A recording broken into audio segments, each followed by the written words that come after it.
Ya pemirsa, terima kasih Anda masih tetap setia bersama kami di program Seputar Aceh.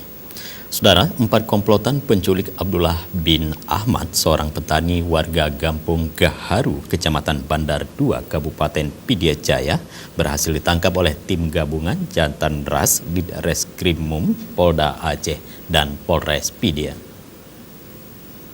Kekuatan yang kita pecah, Keempat pelaku penculikan itu yakni MS warga Luksmawe, DA warga Aceh Utara, SA warga Pidie Jaya, dan JA warga Meria. 2 dari 4 pelaku terpaksa dilumpuhkan petugas karena mencoba kabur.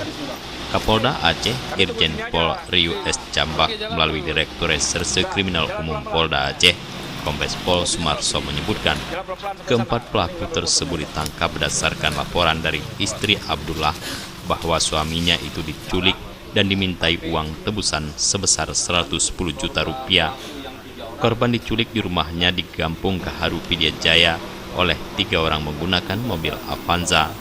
Korban sempat dibawa di salah satu rumah kosong dan diancam dengan senjata api laras panjang. Saat diculik, menurut Kombes Sumarso, pihak keluarga sempat mengirimkan uang tebusan sebesar 50 juta rupiah yang dikirim ke rekening salah satu pelaku lainnya berinisial MA. Namun kita kejar, pas saat anggota mau mencegat, mau ditabrak. Karena kekuatan kita besar, mereka melarikan diri dan kita kejar. Sama Ali, termasuk yang target Ali Hasan. Itu masih juga DPO yang akan segera kita lakukan penegakan hukum.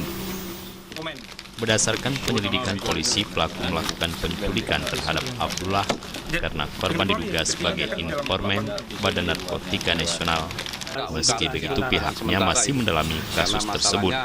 Sementara 3 pelaku lainnya bernama MA warga Krungdukuh, FA warga Pidie Jaya, dan Aceh Utara masih dalam pencarian pihak kepolisian. Tim Liputan Aceh TV.